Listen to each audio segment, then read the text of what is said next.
like, no, like you can't do that. You got to socialize these dogs. You got to take them out. You got to have the lines and the boundaries. It's like door manners. I don't want my dog busting out of the door. I had a dog literally get hit by a car because he ran out of the front door. I didn't have any way to call my dog back. He was being an animal. He was searching. He was navigating, and I was chasing him. So he was like, "Hey, you coming with me? All right, cool, cool, cool."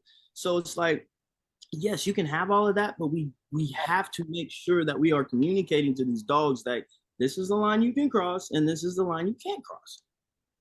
I love that what you said. That's so powerful that people are getting hurt and bit for those reasons because they do believe that. I like saying this stat, and this was an old stat, like 2010, 800,000 people are critically injured by dogs every year. I love that 45,000 are face bites. So I'm like, I like that you said that's the person that treats the dog like that is the one that's getting bit in the face. Rhetorical question. I know how I feel about this. Do you see that mentality though just increasing? Is that this is my child, this is my son.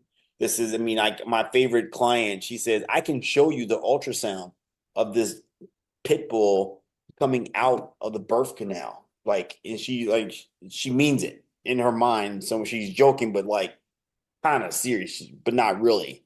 Like she loves this dog. So where do you see that going? Is this a fad right now, like the pet rock? And then one day people won't care about pet rocks, or like will dog obsessions that these are little boys and children that are in furry little suits only increase? I mean, I hate to say it, but I think it is going to increase, especially with social media, because there's some big influencers and stuff that are dressing up their dogs and having cake parties and all of these different things. So more people are probably going to get into it, and I don't think it's ever going to slow down. Like you said, a dog is a $500 billion industry, so I think it's just going to go up. And all we can do is continue to try to educate people that, like, yeah, they can be all of that for you, but you still have to realize that it's an animal and it might bite you if it wants to. Like, because it's safety at the end of the day. We got to preach safety for these dogs, because a lot of people will get dogs, spoil them their whole life, and then they have a baby, when the dog is 5, 6 years old. This dog has had freedom to do whatever it wanted its whole life, and now you're changing the whole dog's world, and the dog does something wrong. You know what they do? They get rid of the dog.